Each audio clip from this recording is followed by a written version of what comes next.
Well, thank you very much, and I really appreciate so many people coming here, even though there's a little bit of discomfort. Uh, well, as many of you may know, this book grew out of an article I wrote in Vanity Fair. Uh, uh, Vanity Fair is not the usual medium for academic economists. Uh, but I did discover that it's read more than my articles in Econometrica. Uh, um,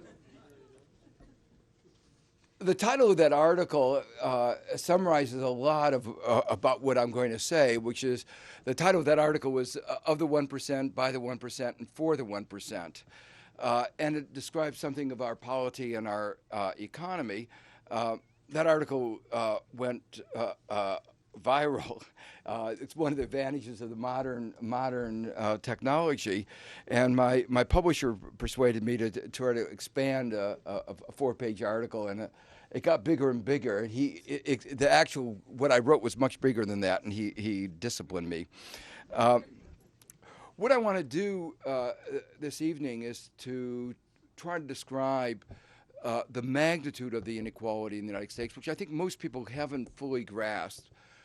The causes of this inequality, the consequences, and I'm going to argue that it's actually very bad for our economy, but also very bad for our democracy.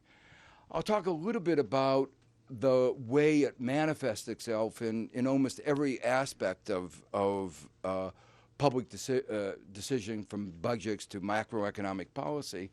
And then finally, I'll have a few words to say about what can be done about it, because I'm going to argue it's not inevitable. It's a consequence of the policies that we've adopted, and to try to say what could be done. Picking up on the remark that was made that one of the presidential candidates suggested that you shouldn't talk about these things in public. He also said it's all about the politics of envy. And I'm going to try to argue it's not about the politics of envy. It's really a debate about the justification and consequences of the level of inequality that inequality has reached in America today. One aspect is to say that most Americans don't realize is that America today has more inequality than any of the other advanced industrial countries. And that itself says something, because we like to think of inequality as having something to do with market forces. But market forces are there all over the world.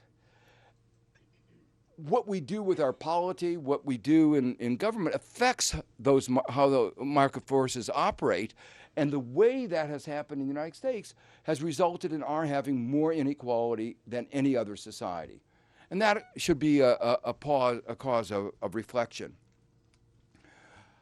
Not only have we attained this high level of inequality, it's been growing.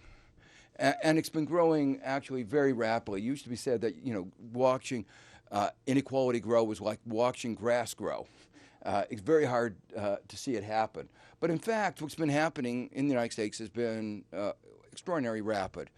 Since 1980, the share of the national income that goes to the top 1% has doubled from 10% to 20%. That means the upper 1% gets 1 out of 5 dollars. That's in terms of income, but in terms of wealth, the inequality is even greater. The top 1% gets about 40% of about 40% of all the wealth. However you slice it, inequality is growing. At the very, very top, the top 0.1%, their share of GDP has tripled since 1980. And if you look at what's happened more recently, say in 2010, in the recovery from the Great Recession, not a full recovery, they say not a real recovery, but what happened in that year, the top 1% got 93% of the growth of our economy. But even more disturbing in some ways is what's been happening to opportunity. Ryan, the head of the budget committee, said, "Oh, we're not interested in inequality outcomes. What we're interested in is opportunity.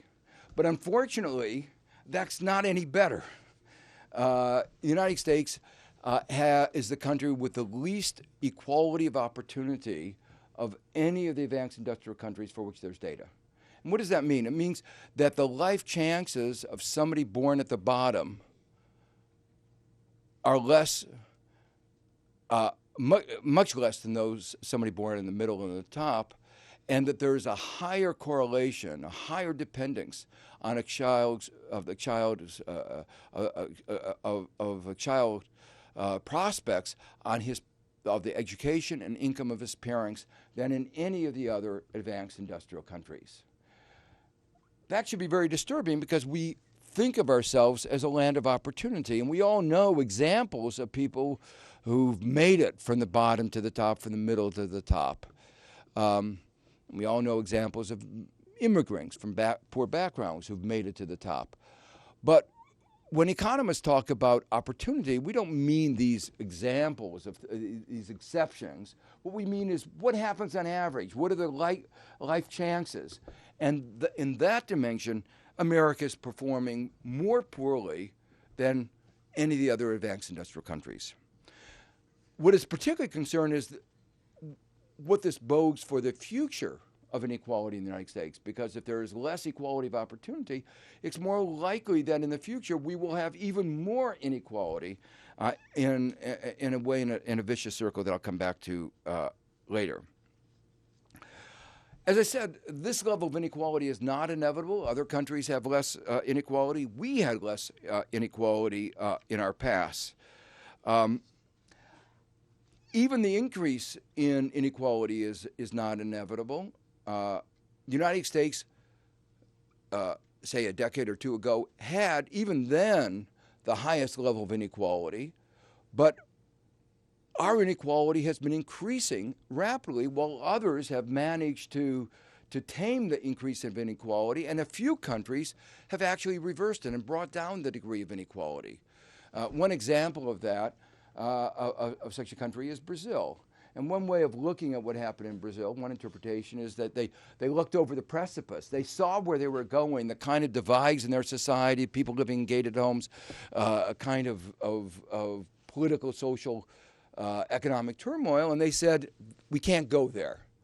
And they developed a cohesion of even the 1% saw that it was not in their interest for the continuation of their society to go in the direction that it was going. And then a president on the right, President Cardozo, not very far right, by American standards, probably on the left, President Cardozo said it was important for everybody to get an education, and he really pushed this. And then, of course, you all know about President Lula saying, no child should go hungry. No child should go without vaccinations, and succeeded in actually doing a lot about the poverty in that country, so much so that it's already reflected in the data. You see the decline in inequality in a relatively short period of time. Now, those who defend this kind of inequality, and there are, as you know, many, although increasingly few, those who defend this level of inequality say, as I say, it's the politics of envy. Everybody really benefits, and that's an idea called trickle-down economics. You throw enough money at the top, and somehow it trickles down, and eventually everybody benefits. I wish it were true, because if it were true, given the level of inequality we would have, everybody would be actually in pretty good shape. But if you look at the data right now, most Americans, and let me repeat, most Americans are worse off than they were a decade and a half ago. In other words, incomes adjusted for inflation at the median, half above, half below, are lower than they were in 1997.